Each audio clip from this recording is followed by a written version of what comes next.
westsidedecoratingcenter.com. And a good morning to you on this Friday morning. I'm Art Lewis, along with a host of people in the studio we'll introduce you to in a moment. But at 10 o'clock, we will have open phones. And at 11 o'clock, we will learn about DCLP Waste Solutions from its owners, Patrick and Jeremy. But for this hour, believe it or not, hockey season is not that far away, friends.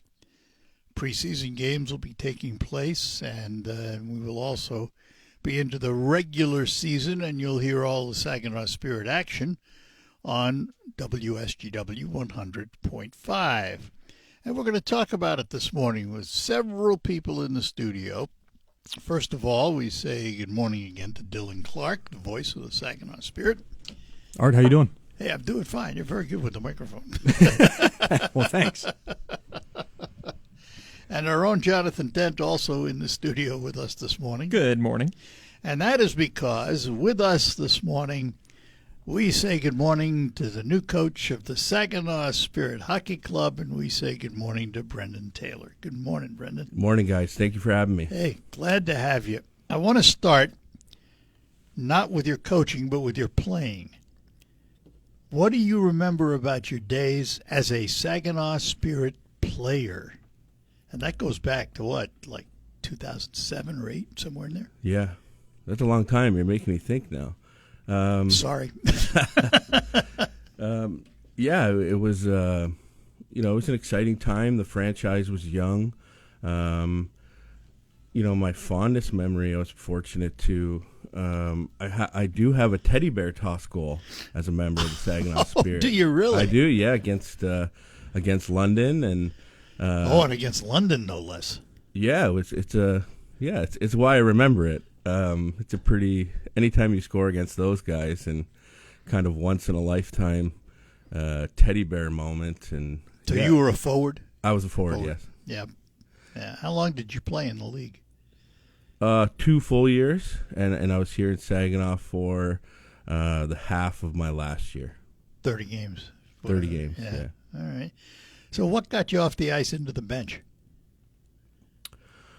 I'd never thought I'd be a coach, to be honest with you. I probably clashed with quite a few of my own. I'm sure my own coaches don't have fantastic things to say about me being coachable as a player. So I was fortunate after university. I had a job I interned at Hockey Canada. And the huge part of it was doing what they called skills camps and skills days, where you basically just planned a camp, kids signed up for it, you went into their town and ran it. A lot of small towns that might not have, their own hockey schools, or anytime you're with the Hockey Canada brand, it brings a lot of kids in. And realized just how much I loved being on the ice still and teaching, and how much I didn't want to sit at a desk. My days that I was on the ice, I enjoyed a lot more than days I had to plan and be on the computer and registering and talking to parents. And then I was really fortunate. My junior A team that I played for, the Oakville Blades, they went through an ownership change and reached out and asked if I had any interest in coaching, and really that's how it started, and huge reason why I'm here today. Did you also play in men's leagues? Did you play any hockey after your junior year? Yeah, I played a little bit. I played at school a little bit. I went to Laurier briefly, and again, I was clearly looking for something where I wasn't at a desk all the time. And really was fortunate. The Hockey Canada internship was at a MasterCard where the Leafs practice, and it was created for former CHL players or women's national team players. So they're trying to get young people to be on the administrative side or the association side. So really lucky that I got that, and where it led me is really all because of that job. And your home is where? Oakville. So you grew up in Canada, always wanting to be on the ice as a kid? Yeah. I think it's all my parents or all my grandparents are from, Scotland, England, and Ireland. So my parents were first generation Canadians, and Scotland, England, and Ireland. yeah. You find yourself debating with yourself much, or Oh, arguing? yeah. Family events are interesting. I would imagine. So, and part of their, assimilation process for my dad was, well, Canadians play hockey. So, put my dad on the ice as soon as they could. And, that passion kind of passed down onto me. I played hockey in the winter. I played soccer in the summer, and I did that all the way up till junior hockey, basically. So you moved on as a coach, and how many different teams have you been with? I guess 4 now. 3 in the OHL and one in Junior A with the Oakville Blades. And this is your first head coaching assignment. You've been Yeah. associate coach, assistant coach, Yes. which is typically the path, isn't it? Yeah, it's kind of especially in the OHL, get your feet wet. Really learn your craft as a coach. Positionally, probably first. I was lucky again that I played forward, but since I've been in the OHL, I've coached the defense. So part of that was intentional, part of that was situational. But I feel like I'm well rounded. I feel like honestly, other than goalies, I'm comfortable coaching anybody. We'll leave the goalies to Kevin. Why are they in a his staff. category by themselves? I don't know. I think it's like being a pitcher. There's a lot of time on your own. You don't get to interact a ton with anybody else. You have to sign up for getting slap shots at your head coming pretty quick. Is that your problem, Dylan? Is that I got a lot of problems, Art. You got to be more specific than that. Is that why I'm a strange bird? Yes. I was always told I was, it made sense that I was a goalie because I was too weird, but I was also too normal to be a good goalie. So I'm kind of in that unfortunate middle spot. But yeah, it's I would say it's fair to speak of that as a different position, kind of a different game. Yeah, well, we both know Chris Osgood very well, and Yes. you talk about different. Chris is the guy, no doubt about it. We're going to take a break, come back. We'll have more with Brendan. We have Dylan Clark with us also, and also Jonathan Dent in studio, as we talk about the Saginaw Spirit in the upcoming season and coaching styles and all that good stuff ahead. Thinking Kia? Think Dayland Kia.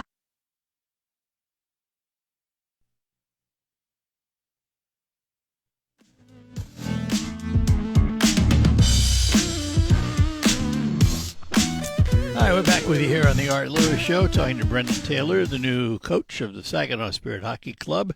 Dylan Clark with us and Jonathan Dent with us this morning. So, Brendan, you're coming in after Coach Chris Lazary, who's been here quite a while, a number of years, developed a playing style. Did you know Chris? Do you know his style, and how different is it from yours? Yeah. We Laz and I know each other well. We have a very good relationship.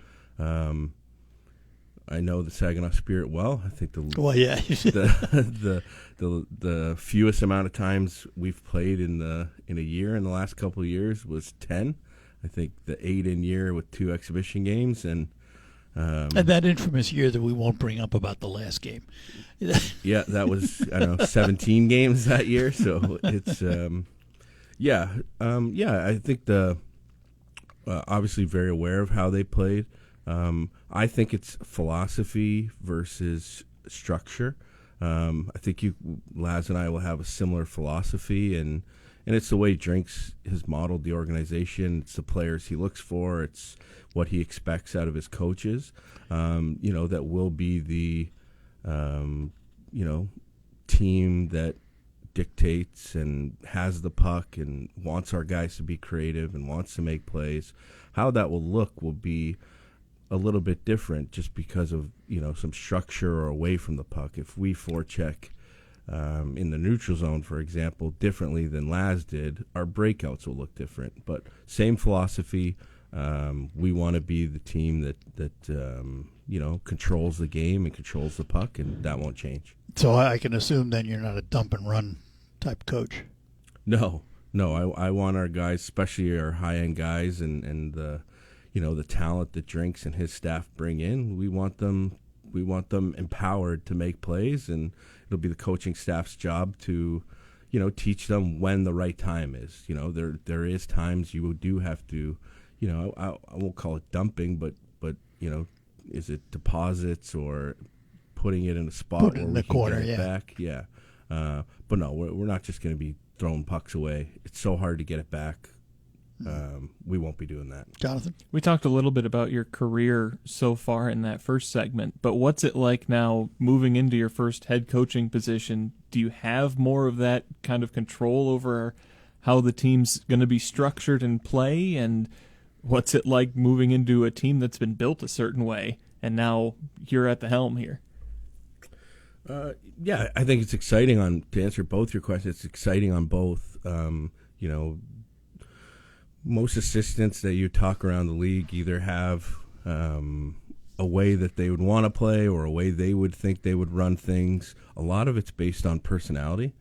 So this is something I've been preparing for. This has been my goal for a long time. I know I talked about it at our press conference, but this is something that I've made plans on. The work you do during the summer, how would I do things? How do I want my team to look? How do we want to play? How do we want to develop our players? So that's been a summer project for 9 summers. And then on top, I think the exciting part is working with, an excellent GM who's proven in our league to have excellent drafts and find not only diamonds in the roughs, but having huge success of developing guys and sending them the next level.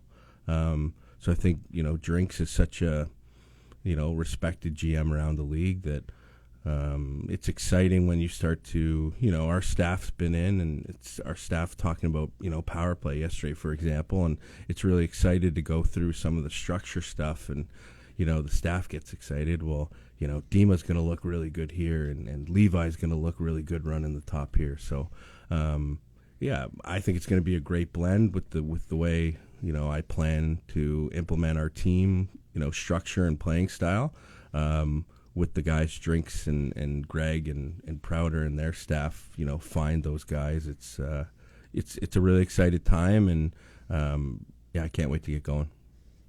And when do you get going? When does the team arrive? Team arrives Sunday.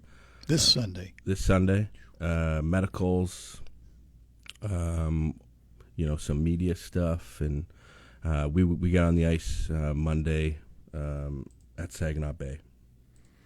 And practices are how much? How much practice goes into this on a daily basis?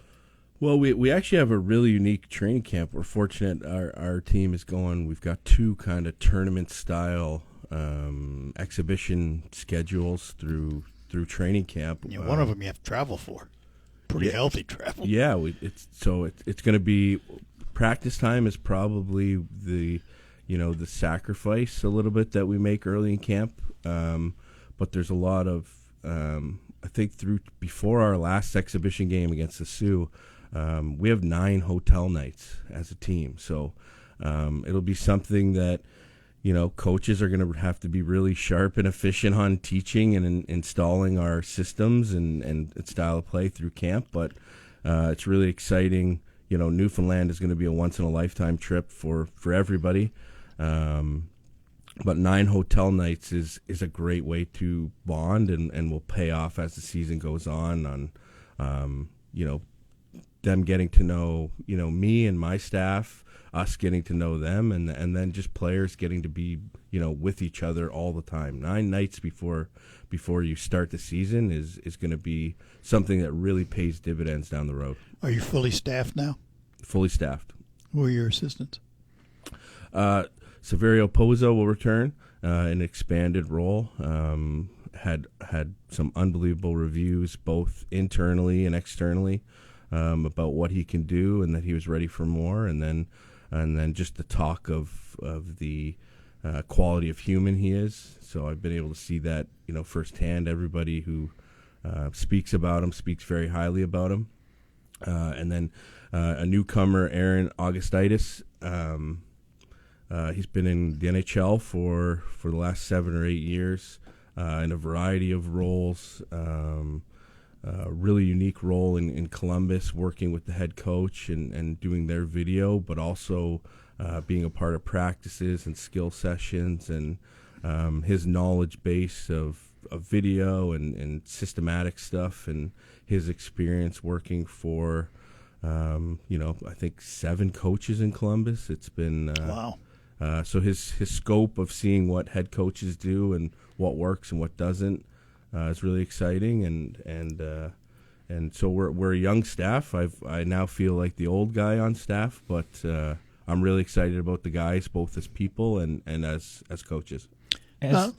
Yeah, go ahead. As you're getting ready for preseason here, you mentioned 9 nights on the road. That's going to be a great opportunity to kind of gel and get things going. But during the press conference earlier, you mentioned establishing those relationships with players, and now that you've got your staff together, how much work goes into establishing those relationships and then getting to know what your on-ice product is going to look like once the players get here? Yeah, it's a lot. It's I think if anybody expected, the relationship you have with, friends you've had for a long time, or your wife or girlfriend, it's, it takes effort. The relationship you have with your wife now wasn't the same when you were going on your first date. So there's a lot going into it. I've talked to every player on the phone in North America since the press conference. So just to introduce myself and hear a little bit more about them, where they're from.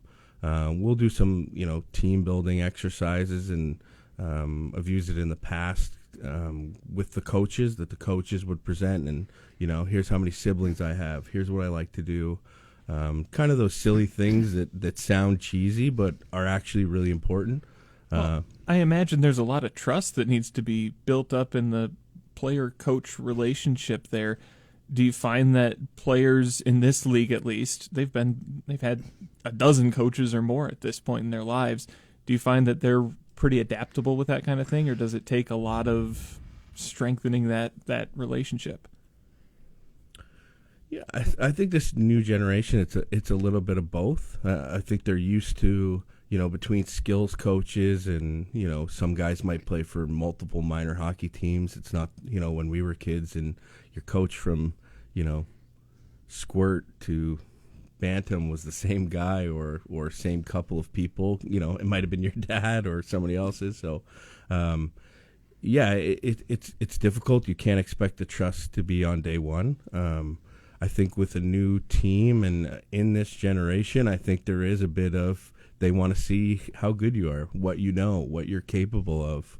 And there's a bit of a feeling out process, but, I think I've been around the league enough where talking to our guys that they, hey, I know a guy who played for you, he really enjoyed playing for you. Hey, I know this guy through him, and it's super connected with the way the sport has fortunately or unfortunately gone with all the summer hockey and events that the kids play. It's unbelievable how much they know each other or know about what's happening on other teams. And in this case, it's been a really good thing. There's been a lot of our players who are either friends with, played against players that I've had, and fortunately, so far, they've said nice things. We're going to take a break, come back. Brendan Taylor, our guest. He is the new coach of the Saginaw Spirit Hockey Club. Dylan Clark in studio with us, and Jonathan Dent, too. We'll be back. Beautiful new floors.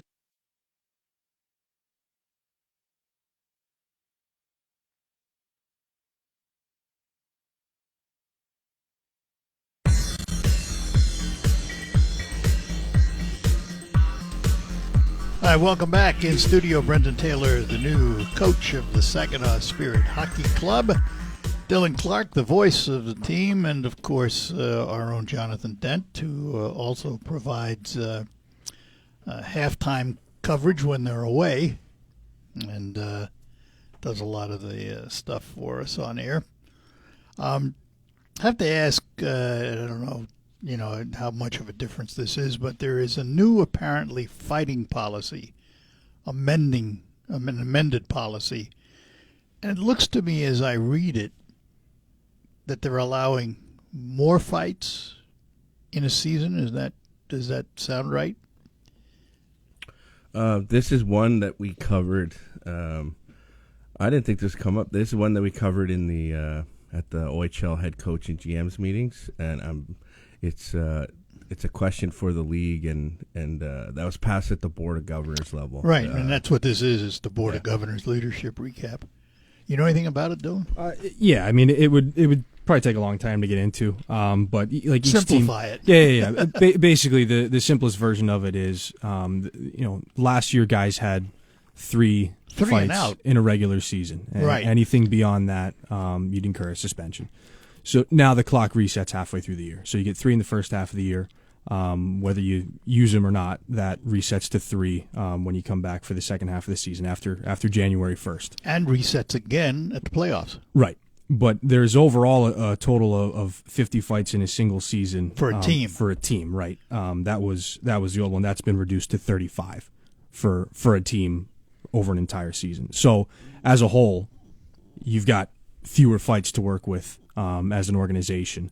But more as an individual. Yeah. So it's overall brings it down, but there's a little bit more wiggle room for guys on an individual level. Brendan, let me ask, what's the importance of that element in hockey? Fighting has always been a part of it. It's a contact sport. You're going to have problems. What does fighting mean to the team? I think it's very situational, especially at the junior hockey level. When it gets to pro or the NHL, you're literally in some cases fighting for a job or your livelihood. It's not something we're going to encourage or talk about, especially in junior hockey. We got we're responsible for 16 to 20-year-olds. We're not going to be encouraging guys to fight. I think probably the most impactful fight is the classic sticking up for a teammate. You're showing your teammate how much they mean to you, and you're willing to sacrifice, potential harm to yourself, in order to, protect a younger guy or protect a talented guy or protect your best friend. However that happens, that's probably the most impactful fighting situation for your team and the way your team feels about someone being willing to do that. I think is the important part. It's at its base, you're willing to do whatever it takes and sacrifice for your teammates. And it's a really, in those situations, it's a really unselfish act. And anytime you have unselfish acts or sacrifices for other people, it's impactful on a group. How important is the camaraderie in the locker room to what happens on the ice? Hugely important. I think it kind of leads into that without talking about the fighting part. I think, when you care about people and they care about you and they have your back and you have theirs, there's, the lengths we're willing to go for our family or loved ones is a very long length. And I think on a smaller scale, we talk about creating a family environment, and we would like to replicate family as much as possible, without being, blood.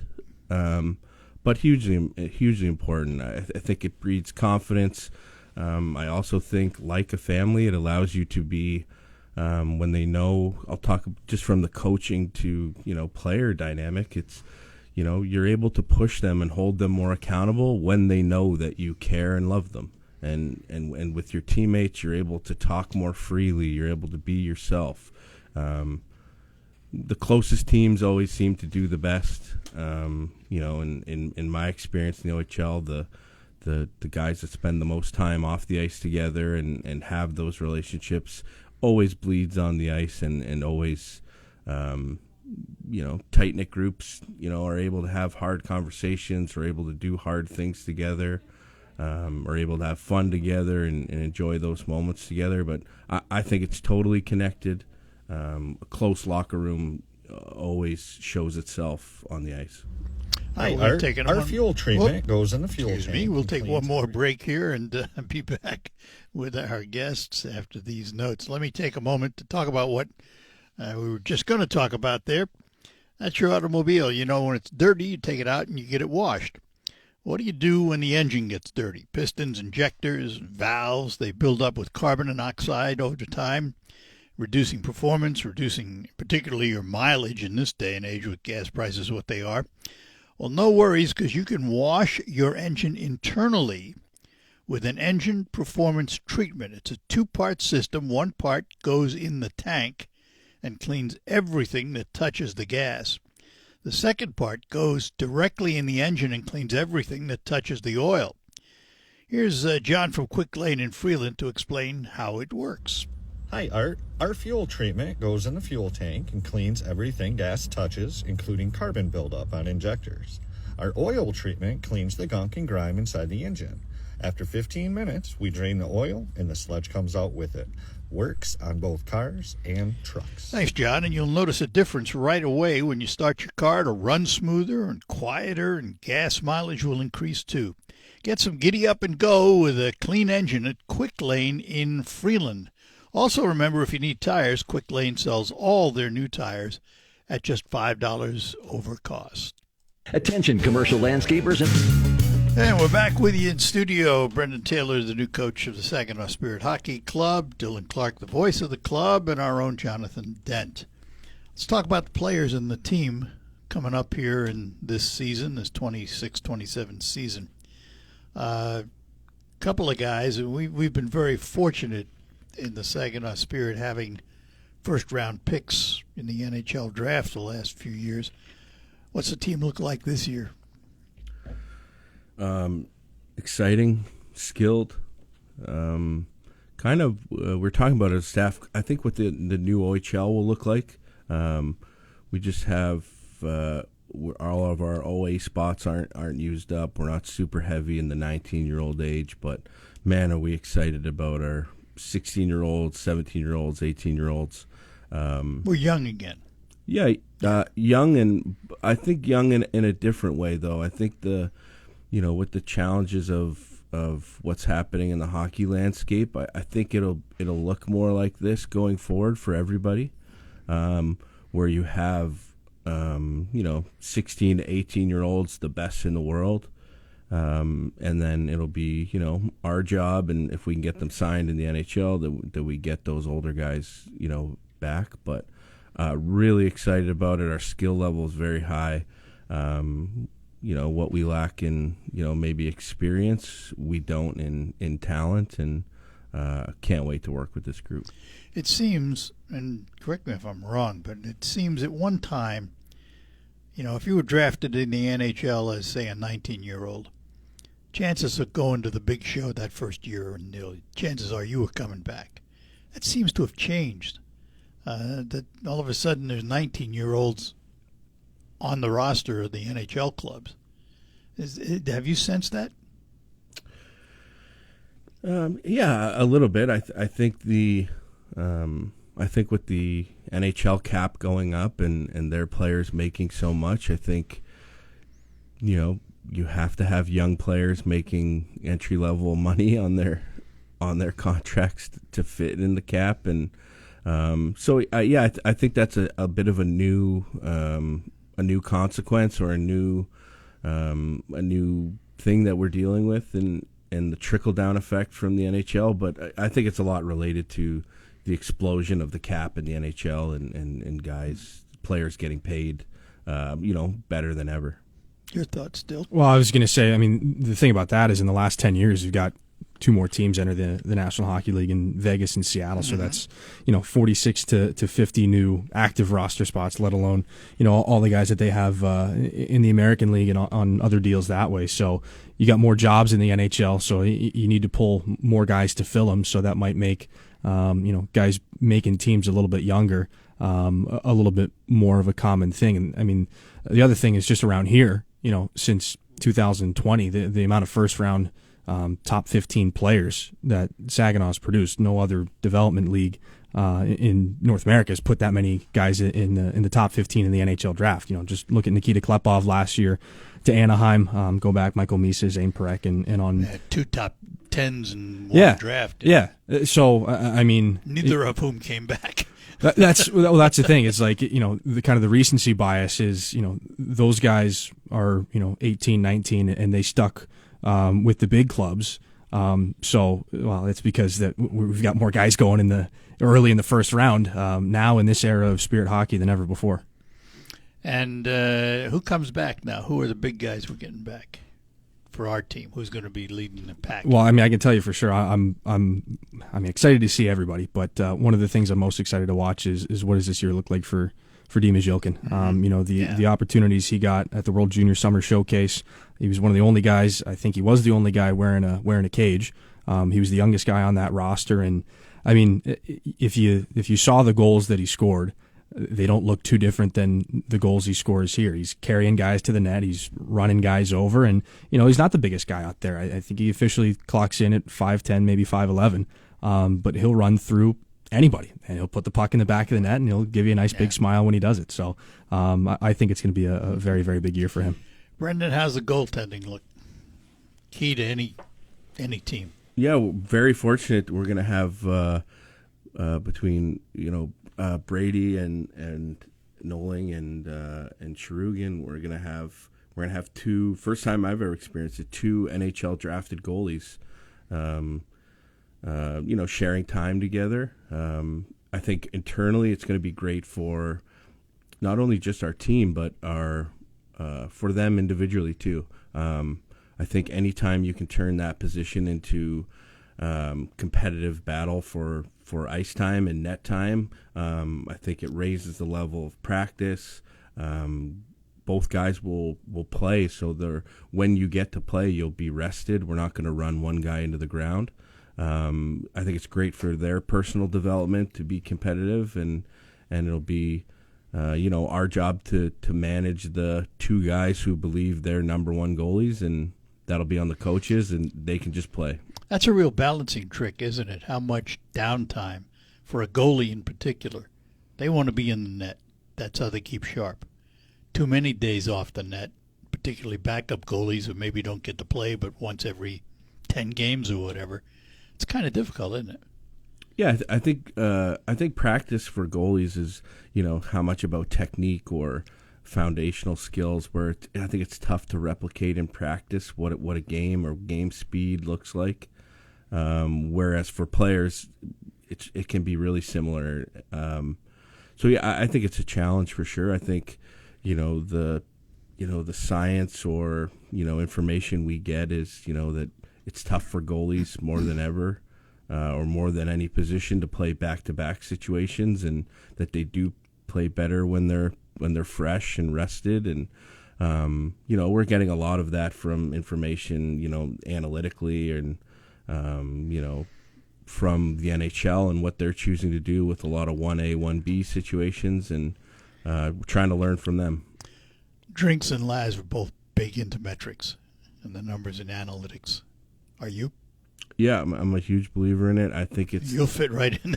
Yeah, I think it's a unemotional way to evaluate your team, what you're doing well, what needs to be improved, and really kind of a really important kind of launching point into where to focus your attention. Yeah. Like when we get going, it's busy.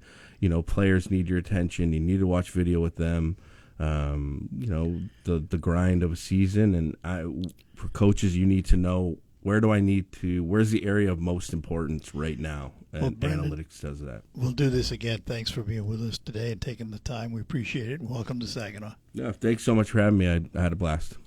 And 10 seconds. Tickets on sale now. Sure, tickets are on sale now. Both regular season, single game season tickets, whatever, and yeah, all that good stuff. Huh? All the great stuff. All right, thanks. Dylan, thank you. Jonathan, thanks for sitting in. Brendan, thank you. We'll take our news break now and then be back to close out. Experience the music. Weekdays at 3 on 100.5 and 790 News Radio WSGW. All right, news is next, and then we'll have open phones next hour here on the Art Lewis Show. Broadcasting from the